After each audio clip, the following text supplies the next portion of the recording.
Okay. Welcome you back. We will start the second roundtable. The roundtable is entitled From Urgent Response to Crisis to Reconstruction for 3 times.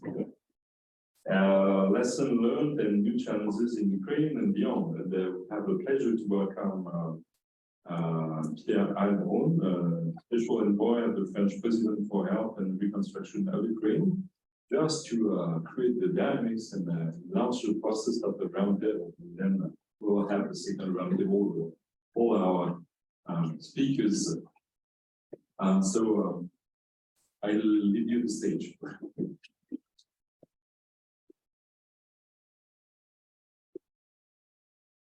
No, thank you very much, and thank you for welcoming me here. Very honored to have the opportunity to address you, and to have also this lively exchange. I hope afterwards about how we can contribute also to the creation of hope in a country which obviously is very dramatically hit by this war. Obviously, we are talking about universities and research, which are very much turning into the future, while the war is still going on, as we know, every day.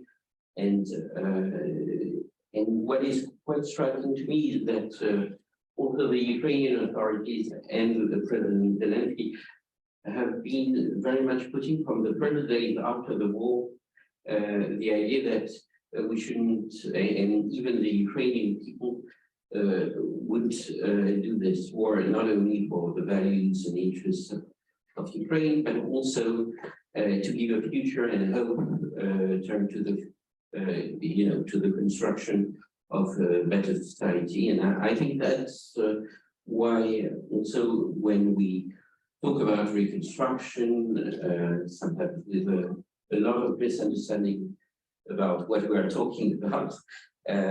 This human dimension is really fundamental because it creates the future of the country. And the future of the country, which will enter, as we know, and as the Ukrainian people has very clearly expressed itself, a European future and a country which will be part of the European Union. Maybe a few words, Jeff, on how we approach that and how I'm trying to contribute in a useful way that agenda, which is very much linked to the expectation President Macron has been formulating.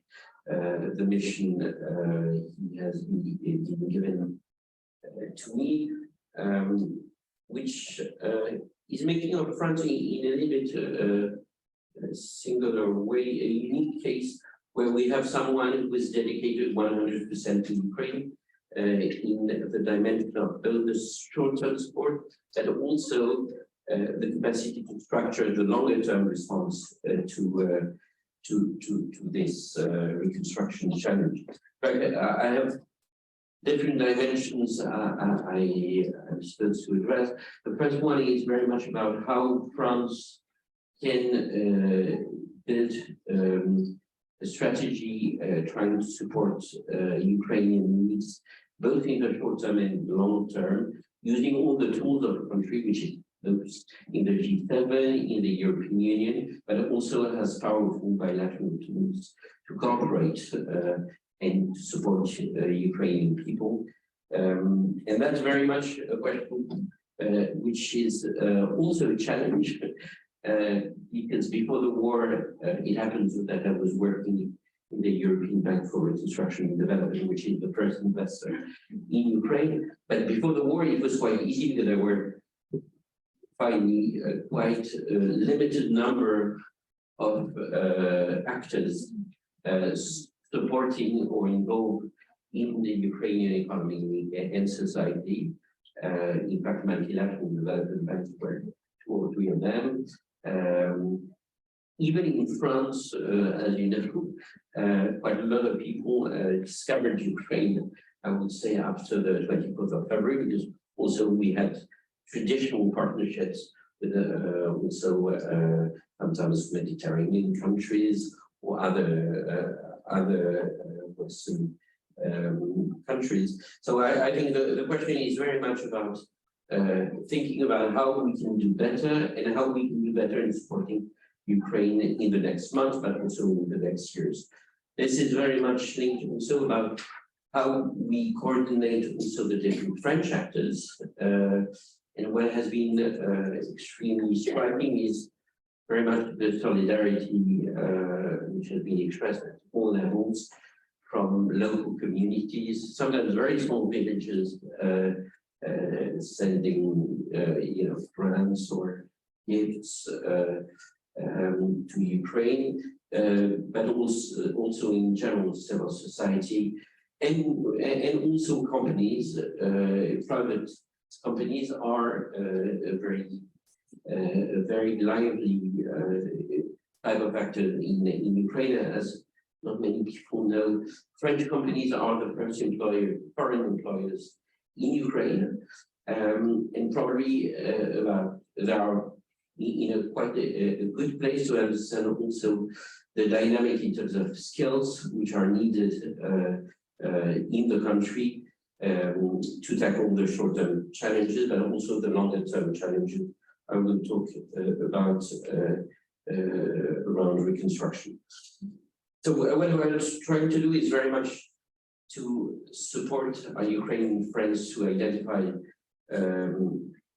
Ukrainian needs, not only in general terms, but also in translating needs into a sequenced action plan, which is not easy because it means knowing what more or less the transformation vision of the country should be in 10 years time, in 5 years time, and in the next year.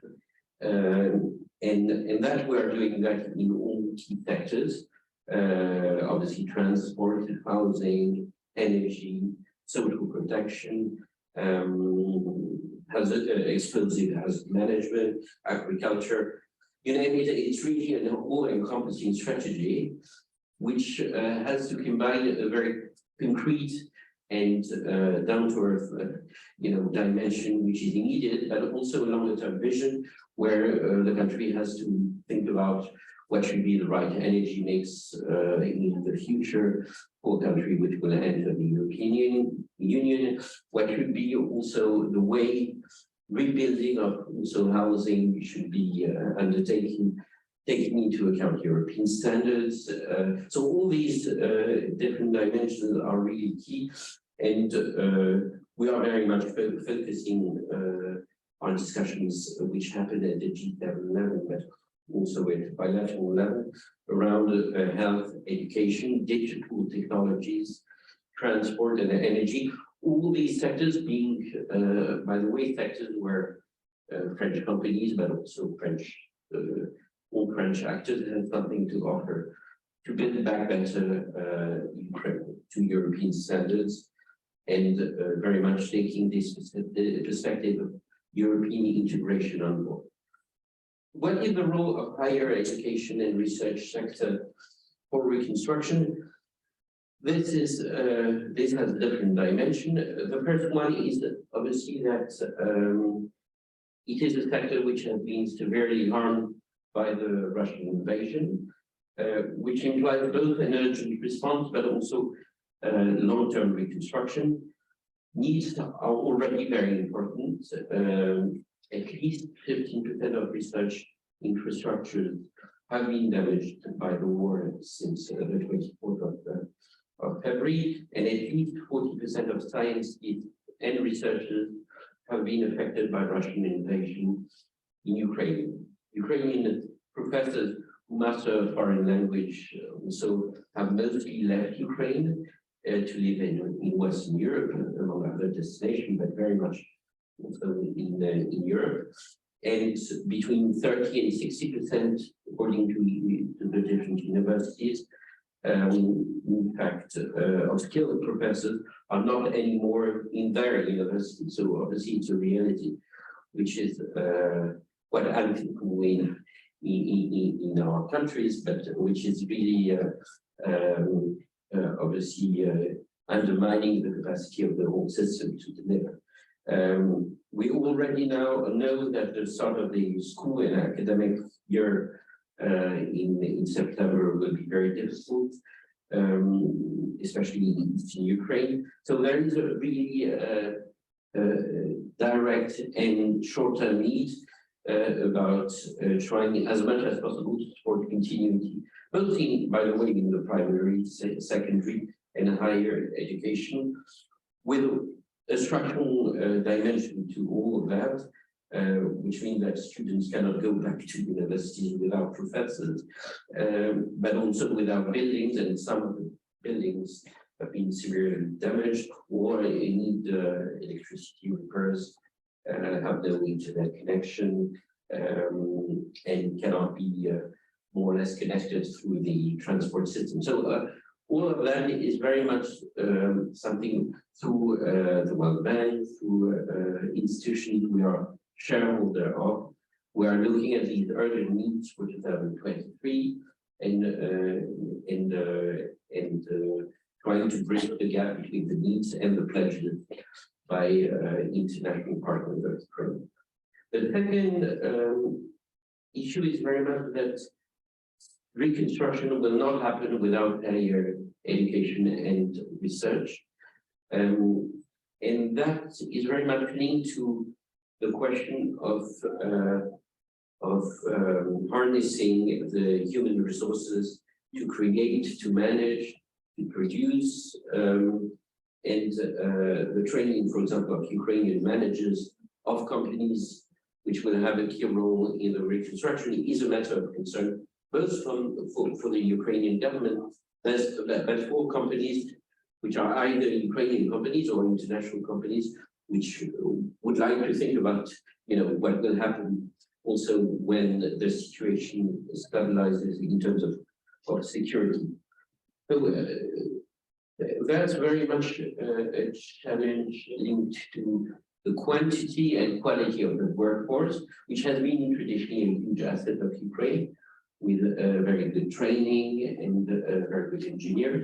That's why probably also countries which have hosted researchers or workers in Western countries are quite happy to keep them in their markets. Obviously, it's a question of solidarity, but even countries which were very much reluctant to any immigration now see that it's an economic asset for countries which are affected by demographic changes in Central and Eastern Europe. So it's obviously a moral priority, but it's also in many countries linked to economic concerns about their own capacity to be competitive and to have this job market live. Which explains, by the way, on the Ukrainian side, the eagerness to have Ukrainian students, Ukrainian professors, Ukrainian researchers going back in a way quickly to Ukraine, not to be deprived from this strategic asset for the reconstruction. There are many other challenges in reconstruction, which are very much linked to the reintegration of soldiers in society.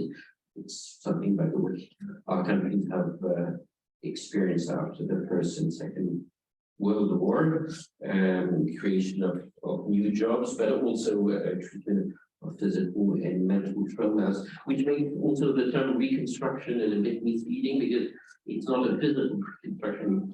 It's very much a psychological, social reconstruction and transformation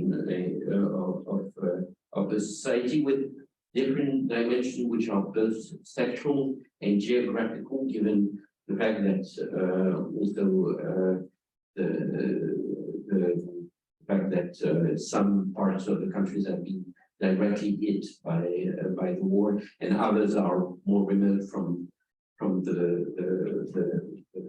front line, makes also the distribution of children, of students very uneven, and for the future of the workforce, very uneven within the country. So also it raised a lot of questions. Should we reconstruct more or less university schools exactly where they were and how they were before the war, or should we think a little bit differently, which requires both central planning but also endorsement by local authorities about what is the model which should prevail, and that depends in fact entirely on Ukrainian authorities, even if we as other donors are very ready to discuss these political developments. So, in that, to conclude, what is the French contribution? There are quite a lot of French initiatives that have been supported and financed in the recent months. Obviously, we've welcomed more than 150,000 Ukrainians in France, 25,000 Ukrainian students have been studying in our schools, but also 2,000 Ukrainian students in our universities.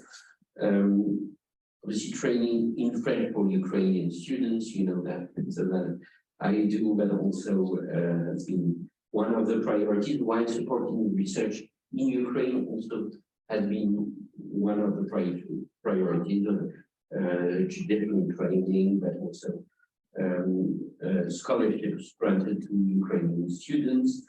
Also, supported scientists and artists in the exile, proposed program, which was mentioned before, very much focusing on some key areas which have been defined after our discussion with our Ukrainian counterpart, very much around areas where Ukraine has been very much leading the way in some sectors, where we identify on the French also side some strength which can be useful in transferring knowledge and sharing also capacities with our Ukrainian friends. So very much around the engineering, sciences, and architecture, which, by the way, will be completely for reconstruction on request of the Ukrainian government. Social sciences, with, for example, partnerships with the Sciences Po, the Institut de Paris, but also the Fondation de la Maison des Sciences de l'Homme, exact sciences, and also new technologies. And that very much resonates with the priority we want to give to IT, tech, where Ukraine is really one of the world power, and where France has been catching up quite a lot in the recent years. This has been also part of the reallocation of financing linked to form a French-Russian cooperation, which can be, now that it ended, redirected to what we consider obviously our priorities. The Ministry of Higher Education and Research has been also very much providing support, for example, to the International Center for Mathematics in Ukraine, and want to really develop that, also using international institutions like UNESCO, which happens to be in Paris, to do more in that field. I will stop here, just insisting that we have also through the discussion about how Ukraine can be anchored in the European Union, in the European system, an opportunity, first on the French side, to rethink a little bit also politically and geopolitically our involvement in higher education and research in the East, and especially Ukraine being the core of that, but in Moldova, in all these countries which are so key to the stability of Europe. And I would say also rethinking how Ukraine, but also other countries of the region, which are candidate countries to enter the European Union, could have progressive access to the European programs supporting research and innovation. And this is very much under debate.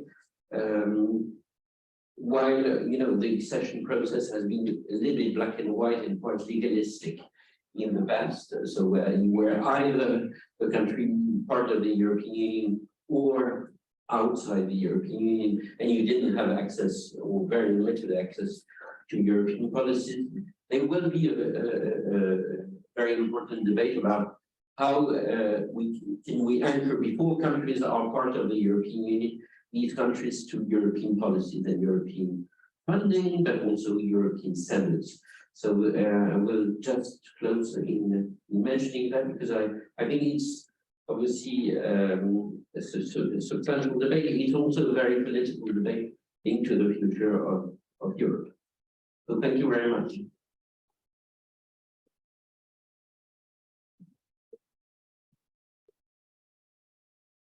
Thank you for this introduction. I think I will invite the participants of the roundtable, and then the discussion will go on, and we will keep you with us. So I invite Carl Bonafumura, Volodymyr Bugrov, Elisha Laurent Doyak, and Eva Bodrichova to join the table, and Martin's team, colleague from Strasbourg, Irene, will moderate.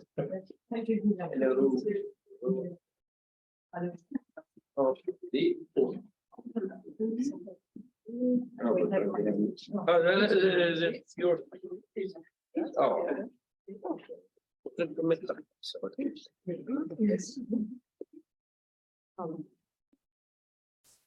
So good afternoon, everybody.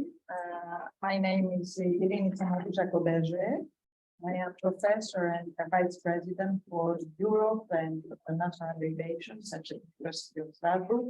And I am really delighted today to be moderating this round table. So we will adopt the same format like the previous ones.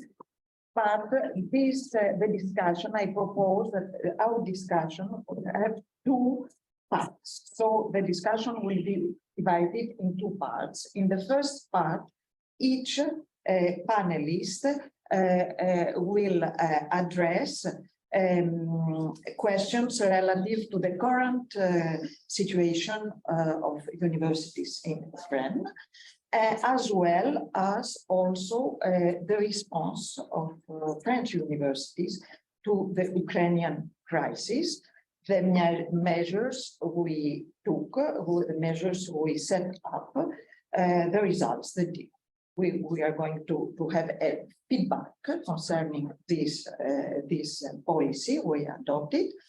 And the second part, the panelists during 5 minutes each, approximately, will address the second topic of this round table concerning the reconstruction of the action plan French universities and France in general will set and has already set up in order to contribute to this reconstruction of Ukraine.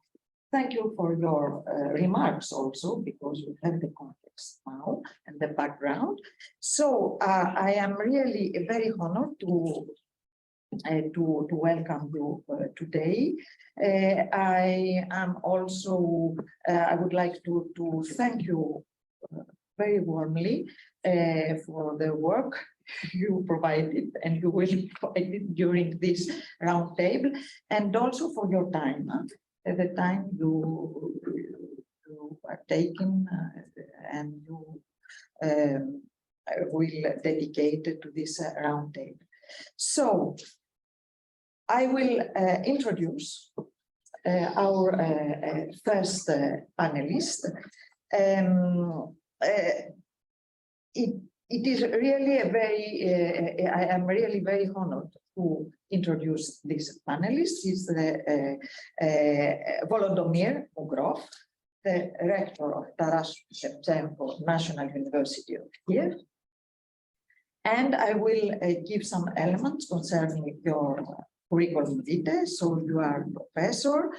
You graduated from the Faculty of Philosophy of Taras Shevchenko National University of Kiev. You became professor in 2014. You were the vice rector for scientific and pedagogical work at the same university for 12 years before being elected in 2021 as the university's rector till 2026. You are a member of the national group of the maintenance of the Bologna process and also co-author of the strategic development plan of your university. And in this section, you will address, you will give us your testimony for your university, which is a university at the front line. And you will address the question, what did the last 15 months look like for your university? Thank you very much. Thank you, Mr. Rector. I think that you want to present also yes, 4 slides. Some 4 slides for visual facts of Russian England.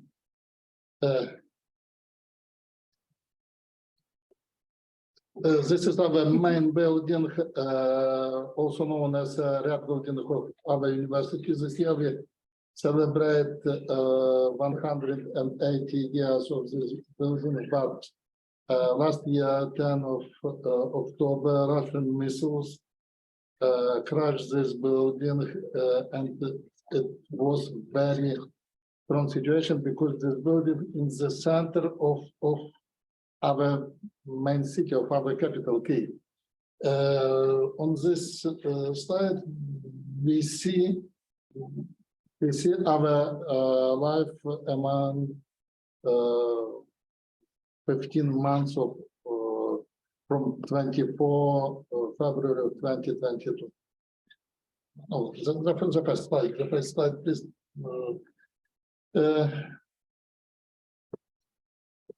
In the red T-shirt, this is our corporation T-shirt. I signed diploma 28th of February 2022, diploma of graduate of our military institute. In the time of Russian invasion and war near the Kyiv, when Russian invasion was in Bucha, Hostomel, Borodyanka, there's a small town that 30 kilometers area near the Kyiv. We work and we graduate our cadets from military institute, and from students' hall, all our cadets serve in military, Ukrainian force. That's why this is example of our everyday working in that time and now. And we say all our partners, including French universities, many thanks for support in that time and today. It was and it is the biggest challenge in our history. In our history, because we haven't experience of work in special conditions. We don't have experience of new life. Yes, Russian war against Ukraine started in 2014. when Slaviansk in Donetsk region or Crimea was occupied by Russian troops and their proxy bat February of 2022. It was start of new page in our history, and we create a new decision of our life. For example, this is monument of Taras Shevchenko, national poet, painter.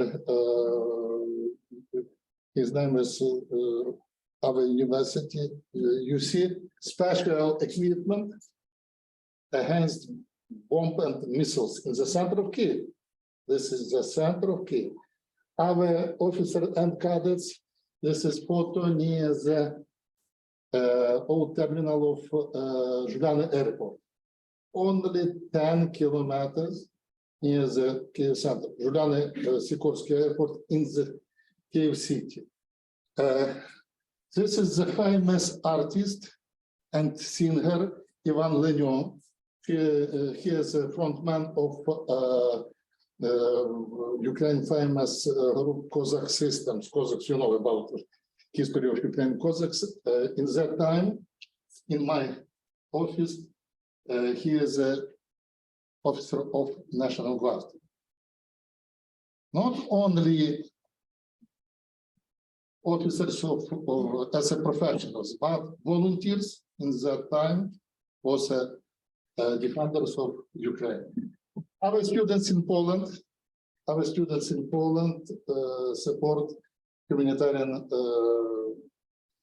help for our university, for another universities, and our cadets from our military institute. In our university, we have two military departments, Military Institute and Institute of State Guard. They are cadets of Military Institute where we train military finance, military psychology, military health information system, political science, international relations, journalism. This is the flag of Ukrainian army, and now this flag near our university. We say this flag help us as a symbol. Next slide, please. You see tragic date in the history of our university last year. The 1st of March, Institute of International Relations and Institute of Journalism, building of Institute of Public Administration and Civil Service was crashed when Russian missiles destroy TV center of Kiev city. And our buildings near this TV center, and some few words about this institute. Institute of International Relations, Vice Prime Minister for European Integration, Olga Stefanishyna, and Minister of Foreign Affairs, Dmytro Kuleba, and maybe 70% of Ukrainian diplomatic mission are alumni of this institute. Minister of Culture of Information Policy of Ukraine, Alexander Tkachenko, is alumni of Institute of Journalism. And now 6 members of Ukrainian government are graduates of Institute of International Relations. And this building was crashed the 1st of March. 16th of March 2022, Faculty of Information Technologies, and very specific day of 10th of October. This is a center of 1 kilometer to Bessarabska Square as a center of Kiev. There are not military units in the center of Kiev. On the children playground in Shevchenko Park in the center of Kiev, our red building and our yellow building, Institute of Languages, our Science Library, and Faculty of Chemistry and Botanical Garden. Next, please. Sorry. But the biggest crash was 31st of December, New Year Eve at 4 p.m. Russian missiles crash. For example, you see 24 buildings and objects of university on that day was crashed by Russian missiles in our South Campus. Next, please.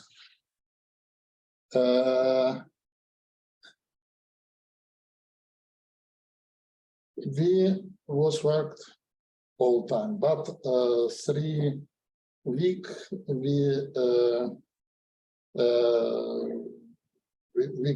worked online without students. You see our main buildings with special equipment in the March, April, May, June 2022. And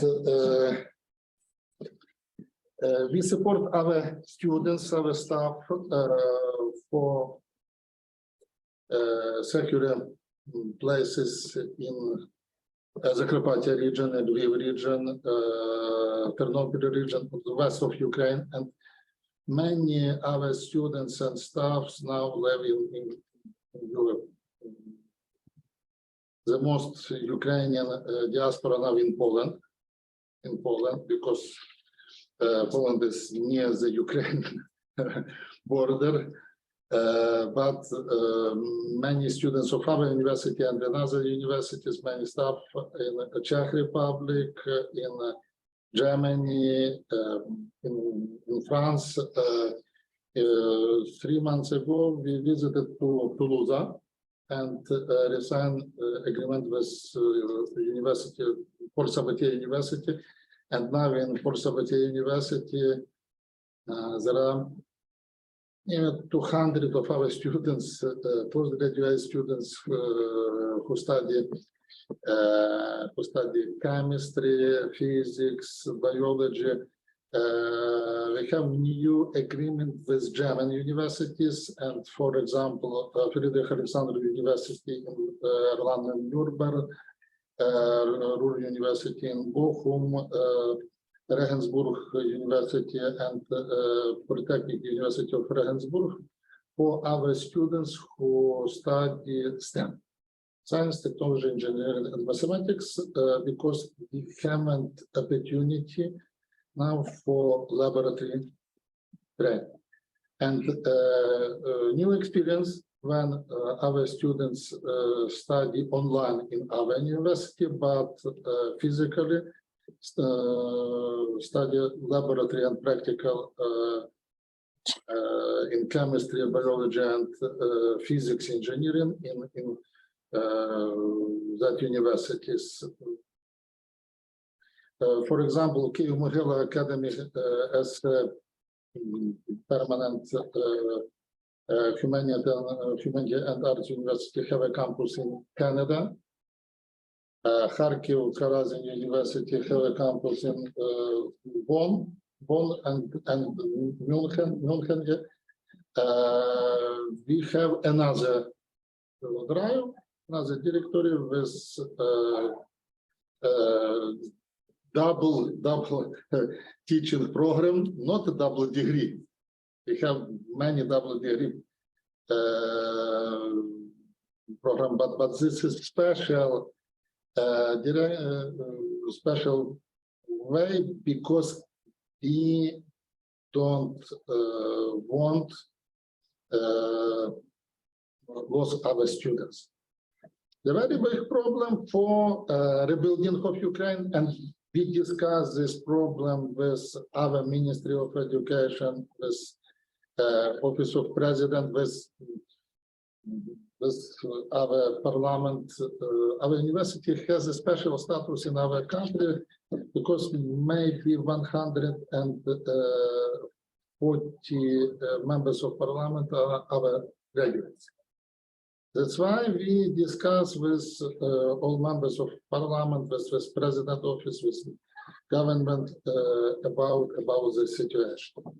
Now, our moderators and Mr. Gilbron say about a new situation in Ukraine. Sure. Last year, the biggest admission of students in Ukraine was in two Lviv universities, Ivan Franko National Lviv University and Lviv Polytechnic. But why?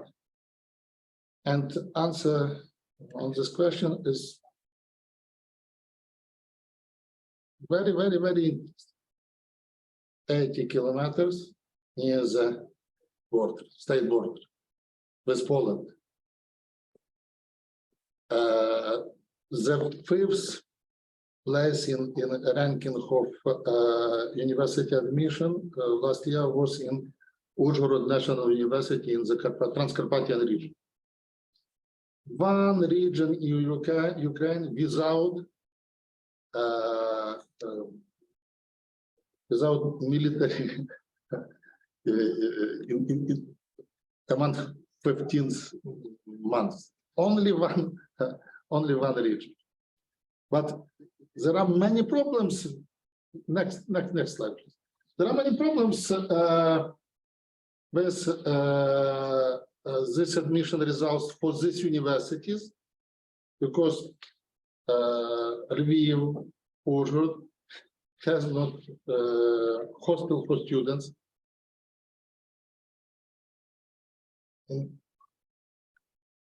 In 2019, in Lviv University was 2,500 the first course. Last year, 8,000, 2.5 and 8. That's why we discuss in our rectors conference. I'm a vice president of the Ukrainian rectors conference. We discuss about next academic year, because, for example, Mariupol State University now work in Kyiv. On the base of Kyiv University of Building and Development and Architecture.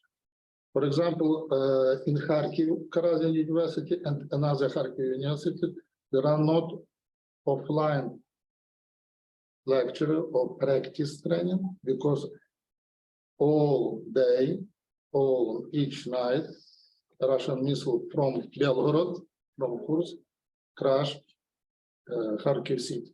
You see our conditions. This is shelters in the red building. We have special guest in this shelter. Former Prime Minister of United Kingdom, Boris Johnson. When Boris Johnson was our President Volodymyr Zelensky was a guest of our university on the day of unity. They see the shelter. We have subscribed in book of honorable guest.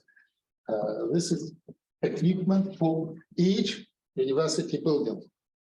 Because, for example, when we drive to Krakow and then from Krakow to Paris, Russian missile attacks, 35 Russian missiles attacks Kyiv, and electricity for university buildings now from generators. Next. This is challenges and our aims in system. The biggest risk is of rain drain. We say all our governments about this problem, because after our victory, we need people who rebuild Ukraine, not only in industry, at the same time in science and education. Next, please. And what we discuss with our colleague. For example, in PhD program, we have with French universities, University of Strasbourg, the University of Lausanne, program of hotels. And this is new way in Ukraine for PhD school, but we work about challenges. Next. Our red building, you see all windows here, all windows here, some windows here, some windows here, Faculty of Chemistry, our scientific library. This is a hospital. Former in the Russian Empire time, it was a medical faculty of our university. Now this is the city hospital. All windows here was crushed 10 of October. But we rebuilt. Now we rebuilt all our historical buildings. Thank you. Thank you.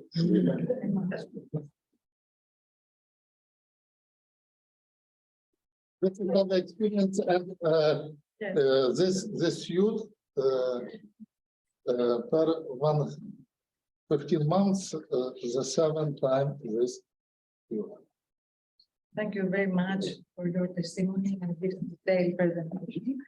So, are there any questions? But maybe I suggest to finish all of the panelists concerning these questions, and then we will open the discussion to the audience, online and on site. So now I will introduce Laura Loeac. Laura has been the executive director of the French hosting program for scientists in exile, Programme d'aide à l'accueil en urgence des scientifiques en exil, PAUSE, at Collège de France since May 2017, and president of the association Marianne for Human Rights Defenders since December 2021. So the floor is yours, Laura. Thank you for your participation, and you will address the question: how did the PAUSE program welcome scientists, Ukrainian scientists and researchers? Thank you for your question. Thank you very much. Good afternoon to everybody. It's working? Maybe you have to turn on red one. This one.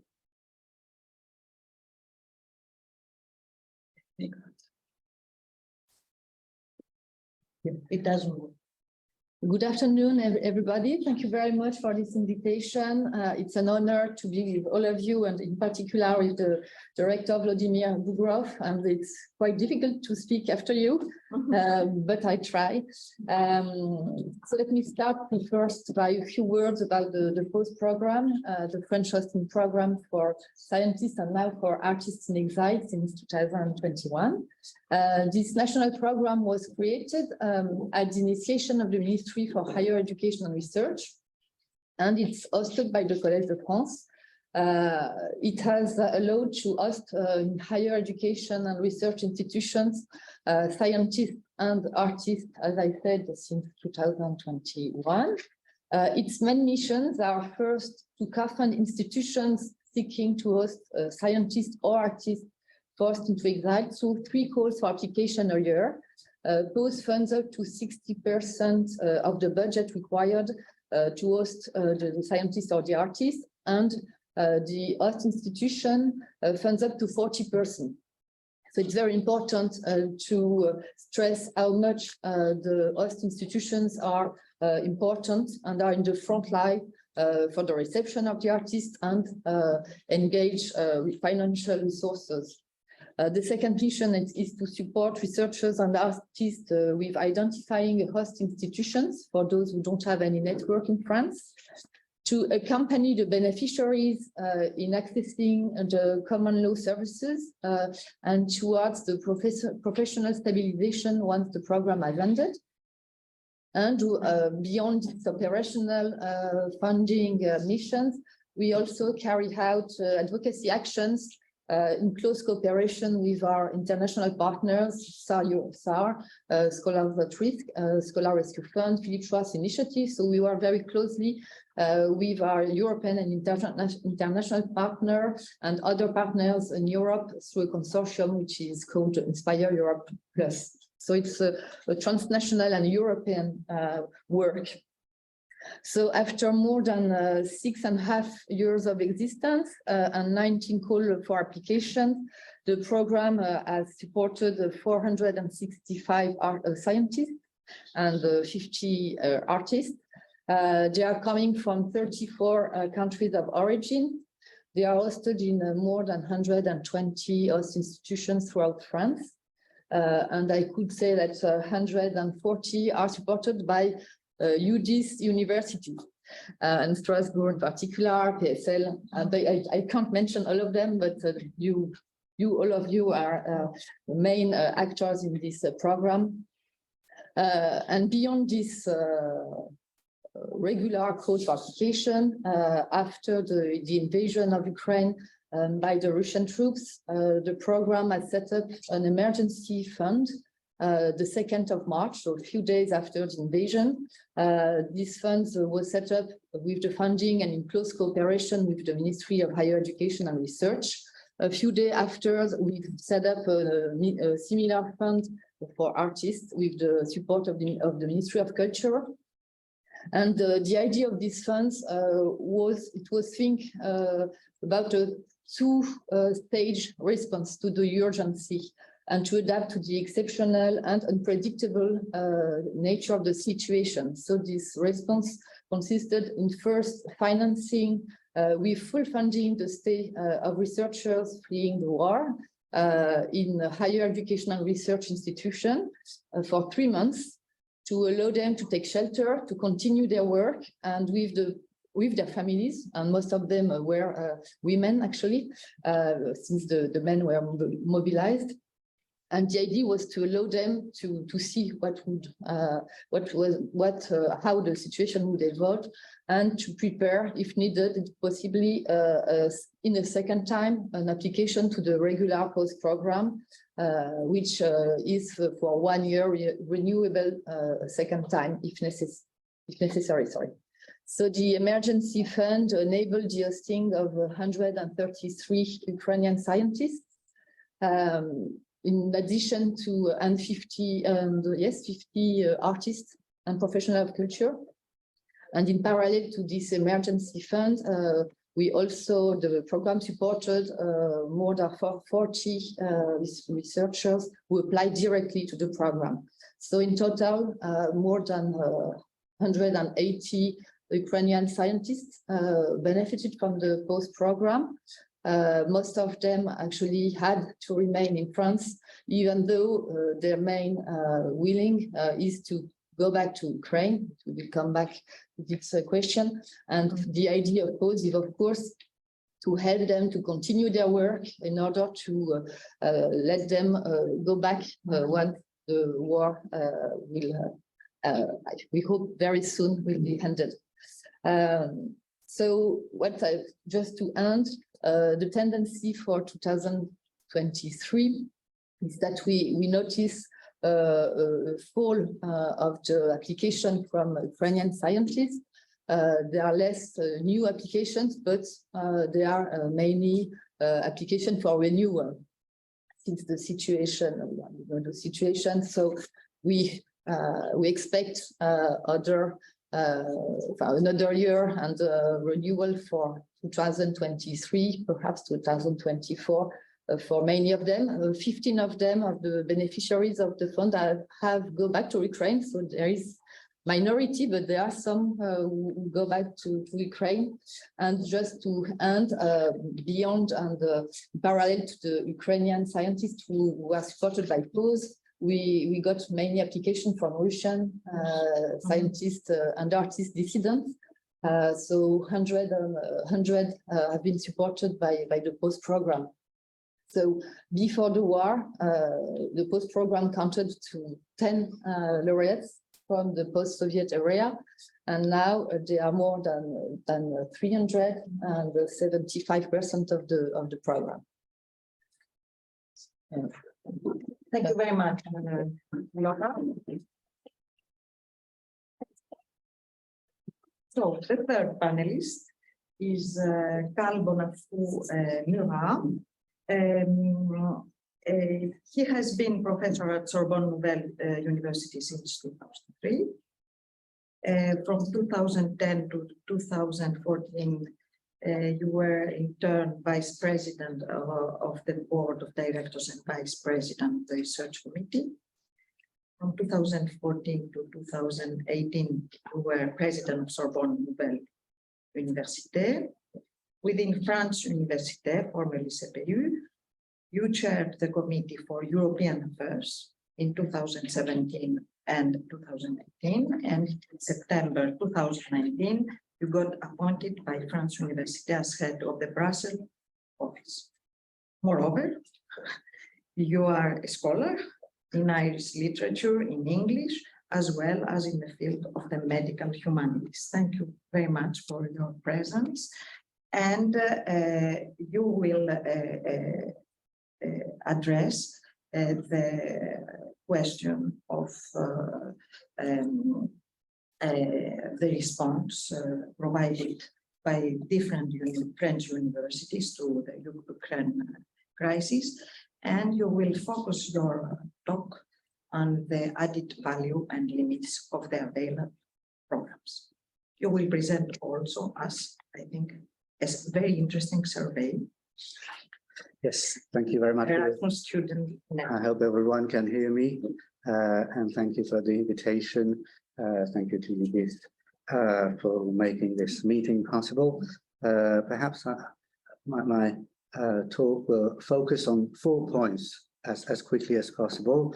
But as you said, I will begin perhaps by mentioning a survey that was disclosed last week by the Erasmus Student Network in Ukraine at the Second European Student Assembly held in Strasbourg at the European Parliament. It was very interesting because we had the students online from Kyiv University, and so we were able to discuss, you were there, sorry, we were able to discuss the main issues of student mobility.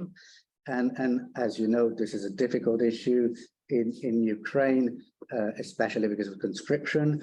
So we must bear in mind that as for scholars, by the way, most of the students and the scholars going abroad are women. This is something which we have to bear in mind.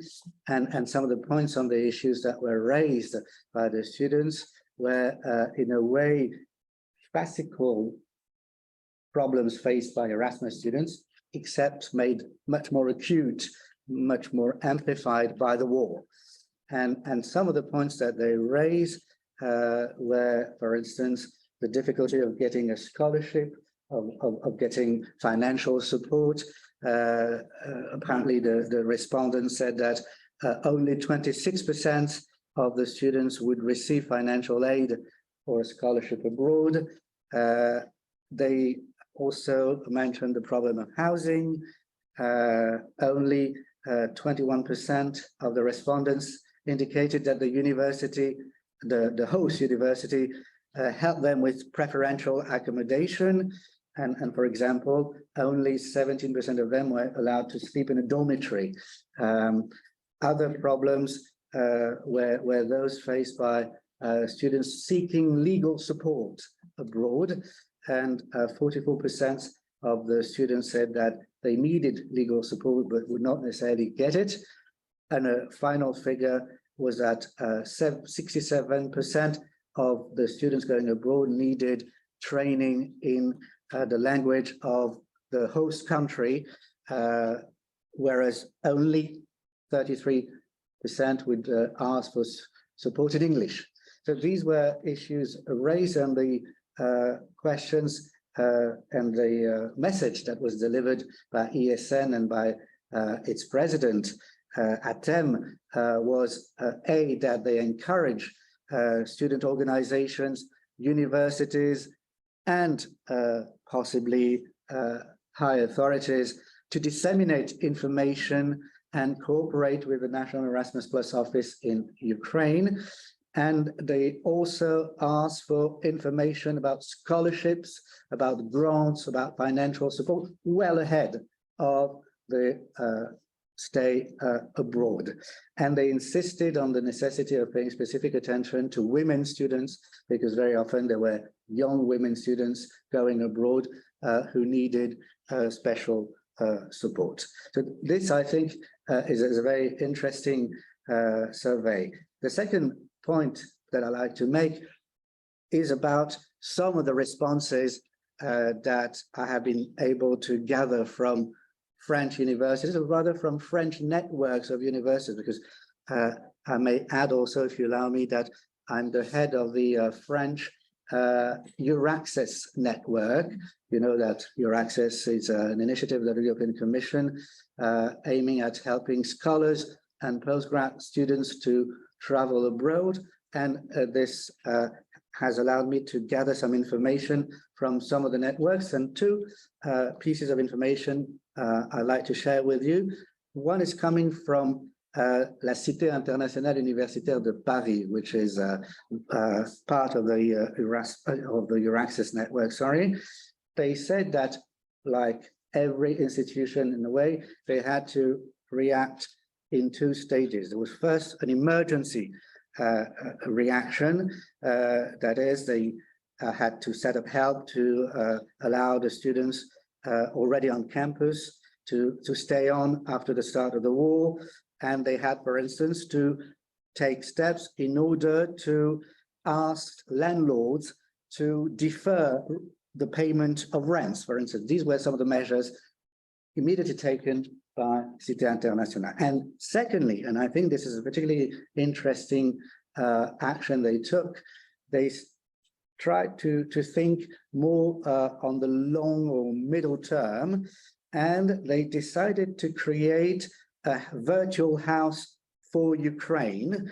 And they did that by asking a well-renowned architect, Jean-Michel Villemotte, to sell drawings and plans at an auction at Sotheby's.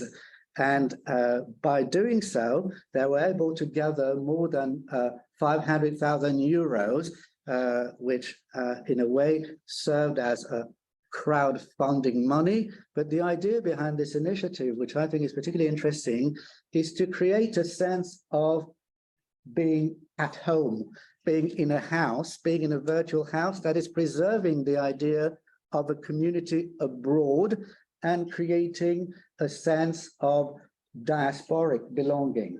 Because this is the third remark I'd like to make. Everyone I could talk to, be it in France, be it in Italy, be it in other countries, but especially in France and Italy, pointed out the fact that the Ukrainian community is very strong, very well organized, and that they've been able to set up a diasporic sense of belonging, which will be very useful in the next stage when reconstruction becomes the main objective. So I think this is really one of the initiatives that I wanted to stress. The Science Accueil Network, which is the network working with institutions outside Paris, such as Université Paris-Saclay, whose vice president is here in the room, has told me similar things about, acting in an emergency phase and then taking further steps, for instance, in hiring scholars to work in their various divisions, various departments, and this has made it possible also to create a sense of sharing with other Ukrainian students and scholars. That is the fact that when you have someone from Ukraine working in a division for international affairs, for instance, this makes it much easier to deal with arriving students and scholars. So that's my second point. My third point, and here I like to stress and to go back to some of the things said by Rector Bougrov.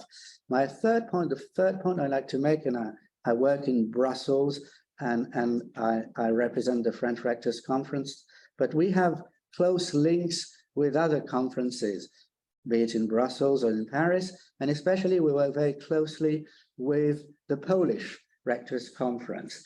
And we've been able to share information as to how much Poland has done for Ukraine.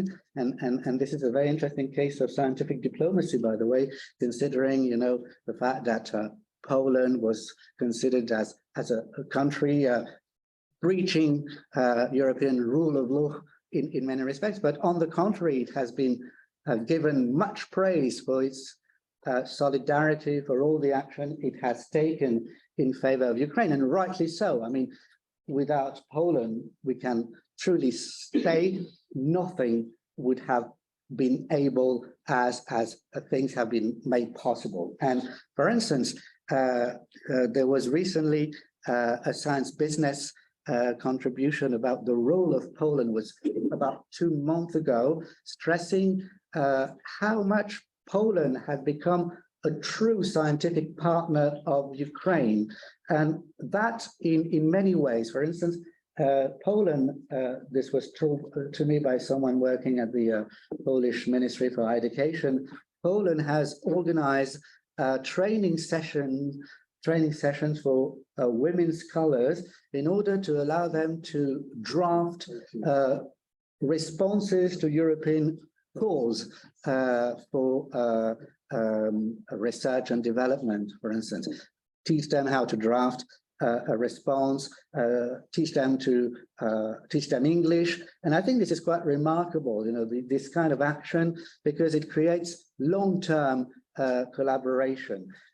We can also point out the fact that Polish universities, especially the University of Warsaw, have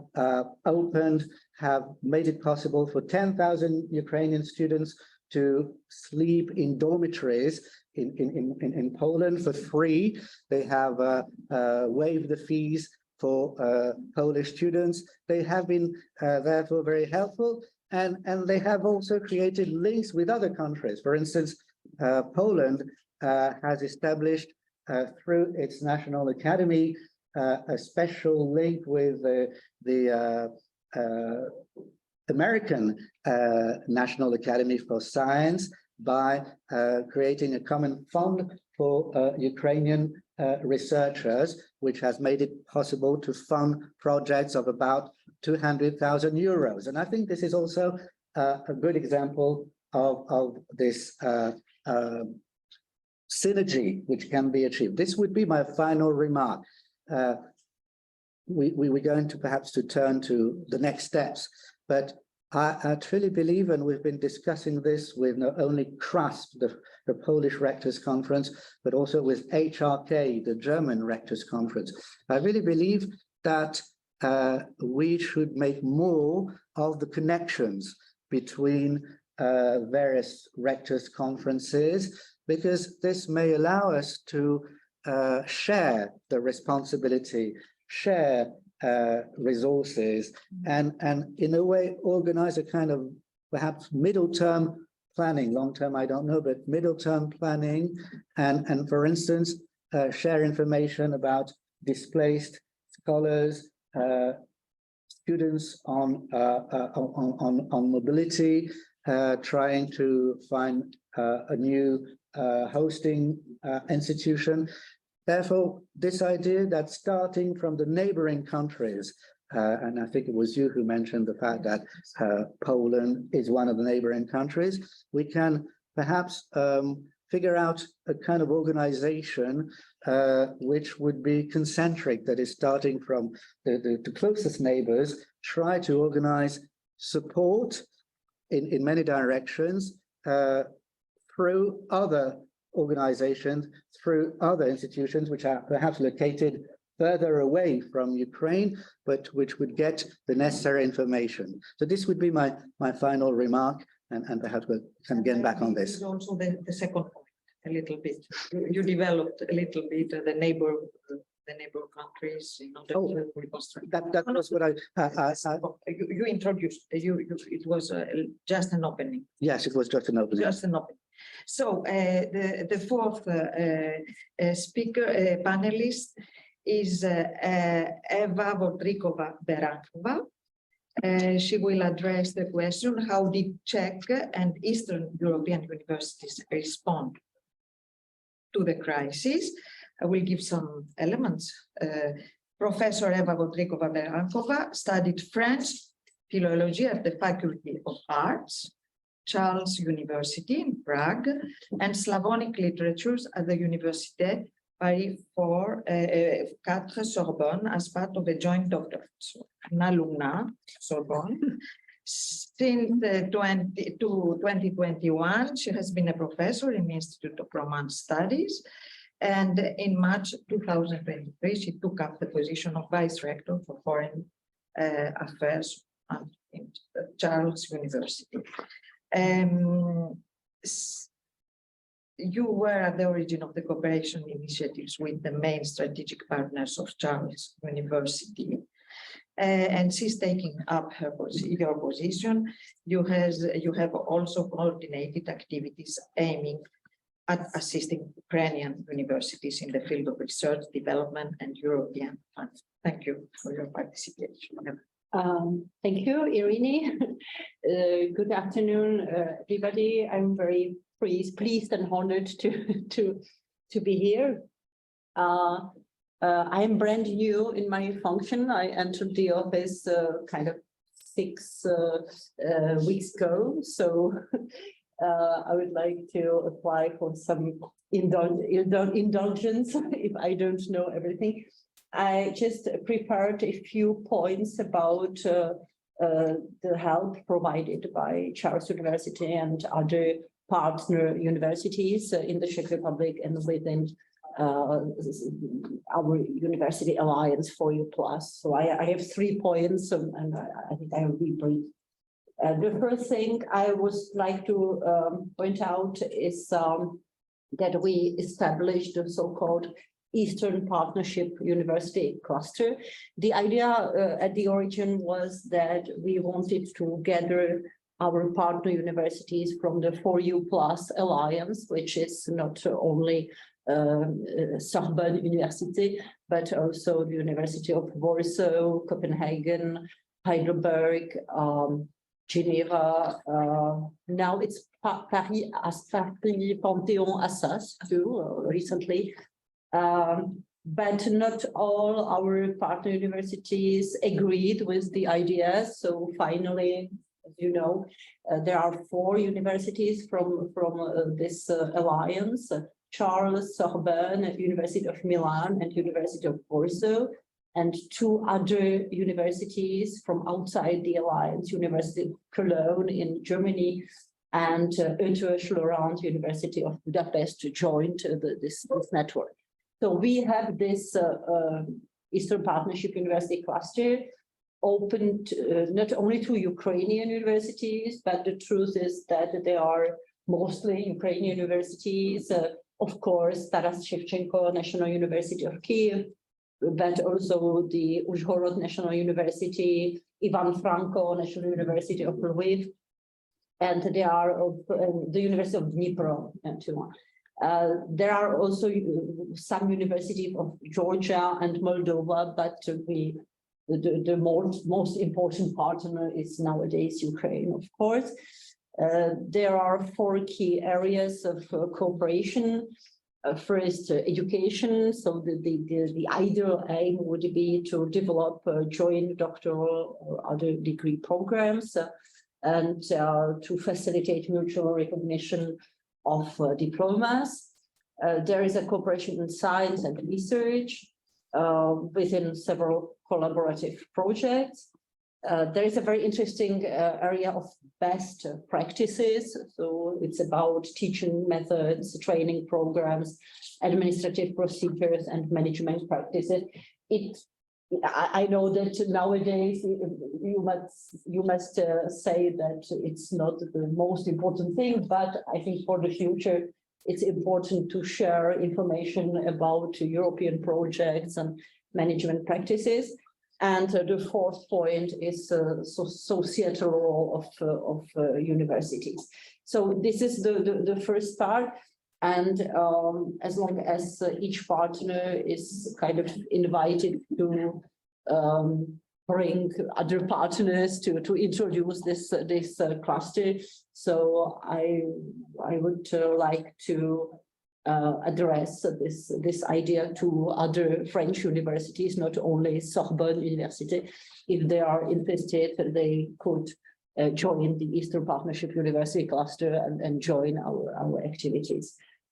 The second thing, it's about assistance to Ukraine under virtual mobility programs within under the umbrella of this alliance. We set up virtual courses some 5 years ago, and now after the start of the war in Ukraine, we just opened all these virtual courses to Ukrainian students remaining in Ukraine. We have a special online catalog of these virtual courses free of charge that are offered to our Ukrainian colleagues and students. As for the programs for Ukrainian students and teachers, we took in more or less 400 Ukrainian students in the last year. They are supported partly by the Czech Ministry of Education, Youth and Sport, but Charles University gives the other half of the money. So we have 400 people as students or the so-called free movers, which means people attending Czech language classes to be able to enroll in university afterwards. And we support more or less 50 academics that came from Ukraine.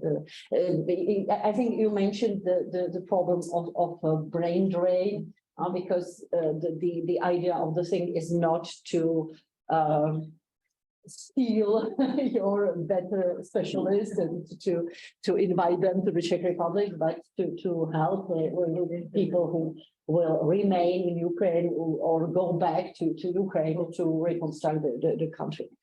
And the last but not least point is about CEFRES.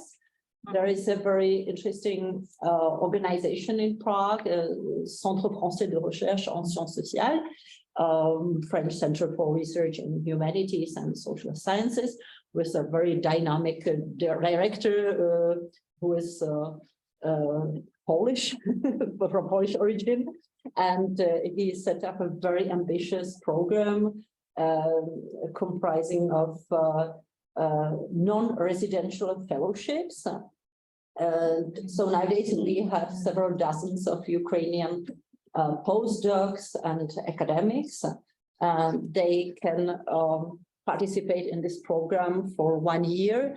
They are in Ukraine, but they attend workshops, conferences, courses, webinars, trainings in our country. And they are supposed to come all, if it's technically possible, in September to Prague for a 1 week training and meeting.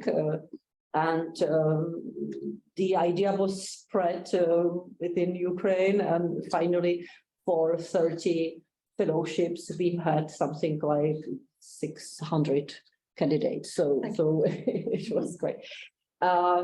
And maybe I will be one point for the further discussion about the future, but I think I'm done.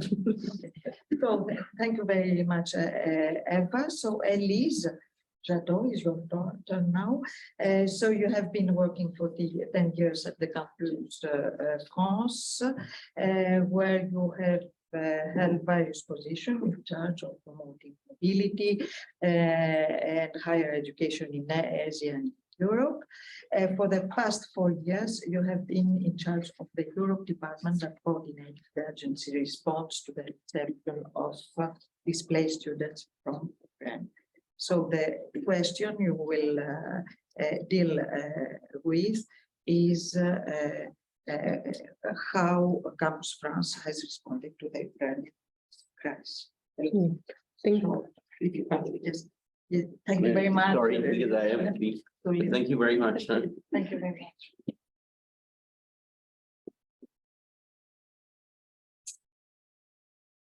Thank you. I will try to be the shortest possible. For sure. Thank you very much. Regarding the response the Campus France agency tried to provide to the crisis, I wanted to share 4 stages with you. I promise I will be very brief. The first one, just the days after the attack on Ukraine, we created a special email address, ukraine@campusfrance.org. And through this address, we received emails from students displaced from Ukraine, but also messages from French institutions willing to host them. So we tried to respond to all the messages, and of course, rapidly we were overwhelmed by them. So we organized ourselves in a crisis unit.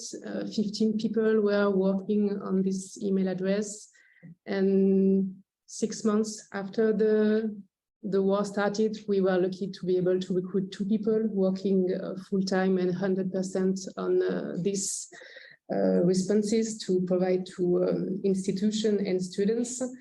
And to this day, this is 15,000 emails exchanges on this address, and it's still going on, and we are still 1 person working full-time on the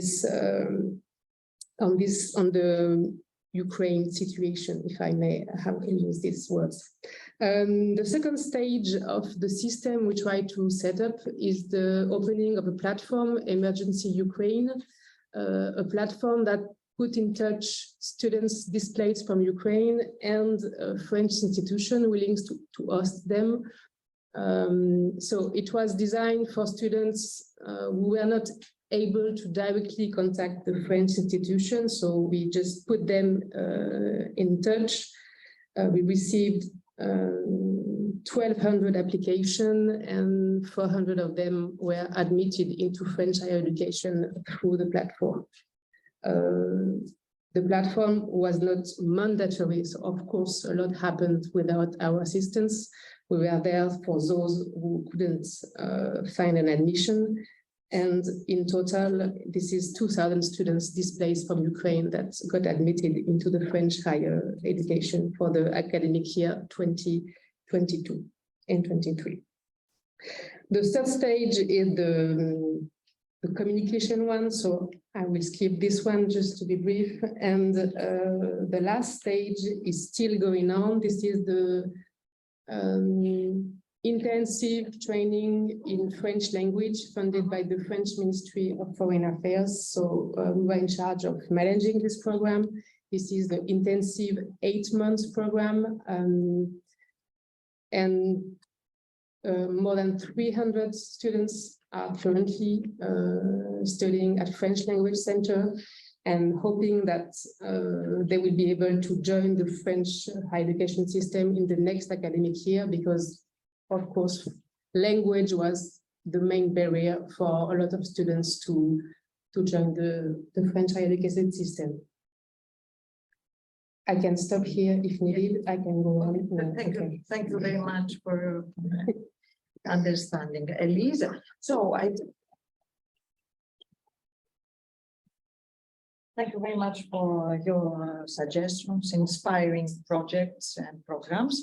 So I suggest now to deal with the second topic through questions. So we open the discussion to the audience, but also we can ask questions, and I can ask also questions.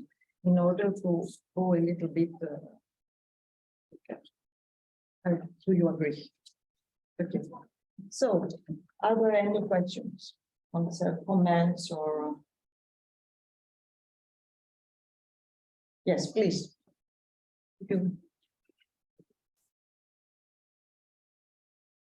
Hi, thank you. I would have a question about what the rector have said and what Carmen also raised. It is about the brain drain.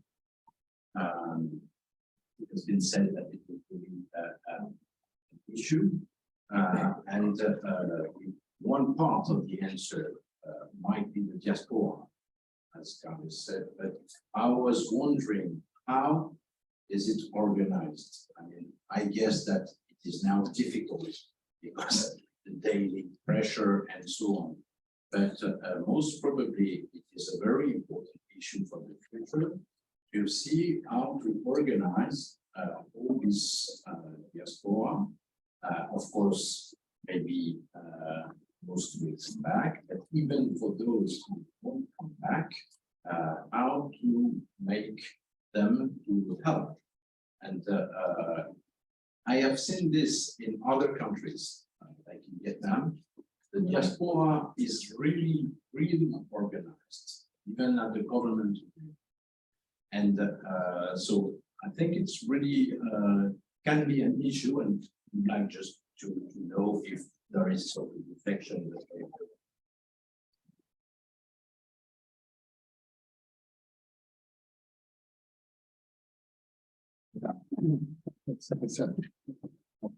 Thank you for this. I haven't answered on this question. In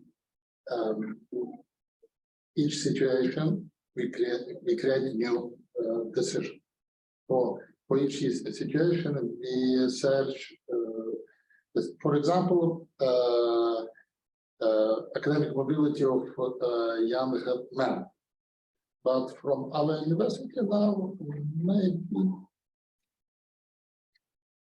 1,000 young men students study in European universities. And in each case, I signed letter to State Border Guard for cross border. For me, the same. Each my trip to European universities, I signed letter to Ministry of Education, and Ministry of Education signed letter to State Border Guard about decision for my trip cross border, and that's why I trip by car, because my driver in the university is 40 years old and he can't cross border. This is a very big problem, but this is a problem of not problem. This is Ukrainian law of wartime. That's why we discuss each situation, and for example, with Charles University and University, another Czech Republic universities, we have agreement about study with hostel, with dormitory for students, for teachers, and few words about a level of problem. In our university, we have a department of Russian language and literature, and we have Belarusian language and literature in the department of Slavistic studies. We have study of Farsi language, Iranian language, and study in department of East Asia studies. But 1 year ago, we finished admission to Russian studies and Iranian studies because there are not admission, there are not students for this program. And we say with Ministry of Education, we need study Russian, modern study Russian literature for understanding why in 21st century can possible yesterday crash of hydroelectrical plant. You understand what I mean? That's why this is new relation in which we create a new management decision in each situation with European universities, with American universities, with, for example, Edinburgh University, where we have agreement with training partners, and our student from medicine faculty studying in Edinburgh. That's why I haven't only one answer on this question. I have many sense. Polish Rector Conference, France University Conference, Rectors Conference, and German University Rectors Conference, Hochschule Rector Conference. In October of 2022, bilateral report about support of Ukraine in Berlin on the G7 in Berlin meeting. It is very big support for Ukrainian university.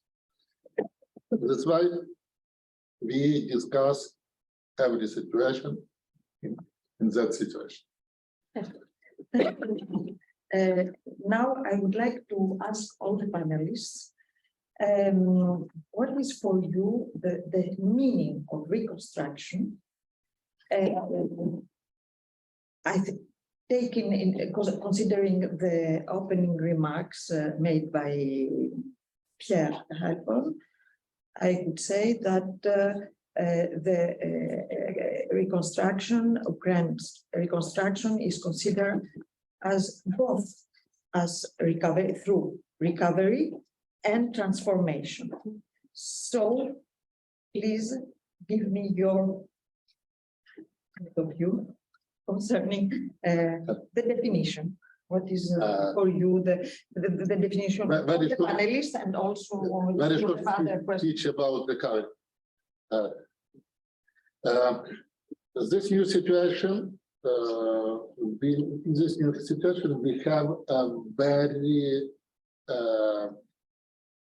big area of research. For example, meteorological and ecological problem. Yesterday, crash of hydro electricity plant. Mining. You say about Vietnam. My colleague in Kharkiv region say when after the Second World War, 25 years was demine. In this situation, with that time, 100 years. The mining in the east and south of Ukraine. Radiation security. Ukraine and Japan, only two countries involved with Chernobyl and Fukushima nuclear plants. International law.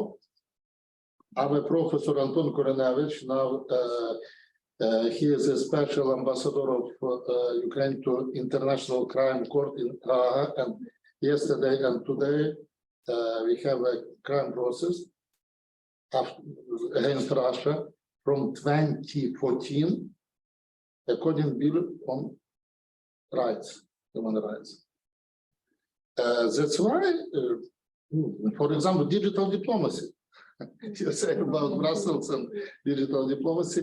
And Russian-Ukrainian war will create a new reality of research, new subject of research. And this research for us is the way to rebuild Ukrainian science, Ukrainian education after the war. Thank you.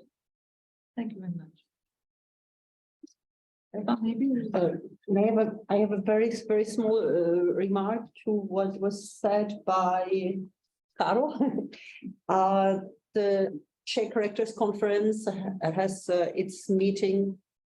Yes, it was Ukraine. Two-time. I took part. Yeah, but the next is tomorrow. Yeah. And our rector is candidating to be the head of the Rectors Conference. So I'm just proposing to keep in touch because very probably she will be the person to manage the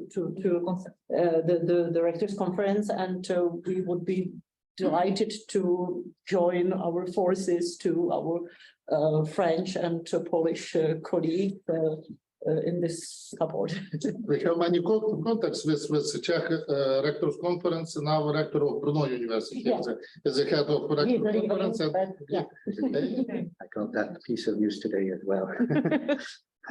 Perhaps we could extend an invitation to the Czech Rectors Conference to come to Brussels and meet the French Rectors Conference in our premises, and that would be a way of dealing, also discussing the situation in Ukraine, but and I really mean it. It's not for the sake of communication that I'm saying this.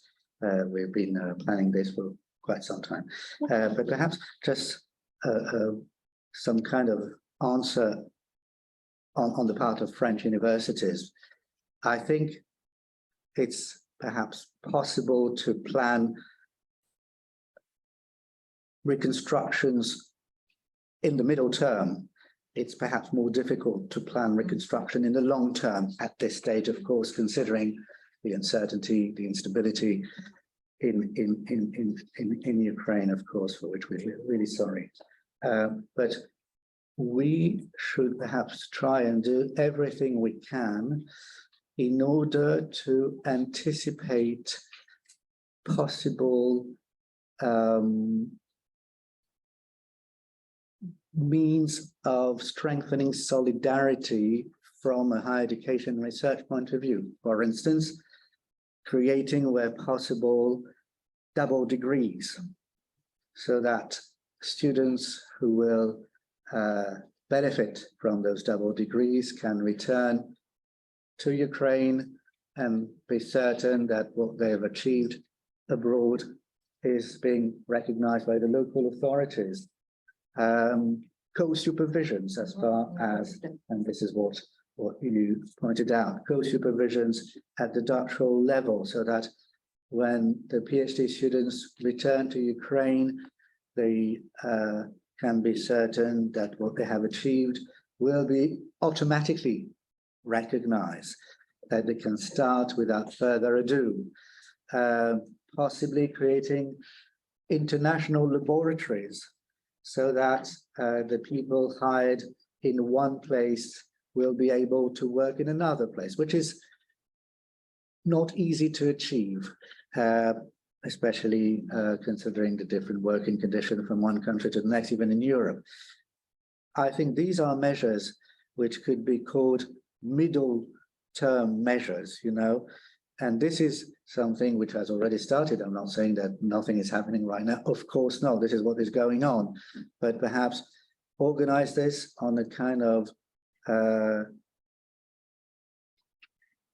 broader, in a kind of a broader perspective, and bringing together, as you did, and I think it's a wonderful example, bringing together actors from several networks, be that doctoral networks, be that, for instance, European Universities Alliances, which can be of great help in creating those conditions, that is, creating the conditions for what is going to happen when reconstruction is going to start. And one message from the ESN Ukraine students we met last week, even if online, was they're absolutely certain that this is going to happen and that their country will start again and develop in a kind of extraordinary way after the war. There's that certainty, which I think is worth sharing with everyone. And I think that the next round table also will bring us some answer to this question. Thank you, Denise. Yes, regarding the reconstruction, you were asking just a few words. I was thinking about what we try to do. And I just wanted to emphasize that the brain drain is really out of question here. We are just here to assist and support those who have to leave their country, and in order that they don't lose the years and the months that they are spending outside their countries, so they can continue their studies. So we are just here to give them everything we need so they don't lose this year and months. And this is the least we can do, of course. Support them. Thank you. Thank you. So it's exactly the same for both, actually. The researchers will be at the core of the key players of the reconstruction, and the idea is to help, for those who are in France, help them to continue their work in the host institutions, and many of them are here today, and to keep the links. And actually, we know that many of the post-laureates who are hosted in the host institution in France kept the links with their institution of origin, and some of them teach online. So it's very important to keep that. And concerning post, to ensure funding for next year to help researchers to continue here and to be able to go back as soon as possible in Ukraine. Thank you. Are there any comments, questions? Okay, so we stayed within the time limit, finally. So thank you very much for your inspiring proposal.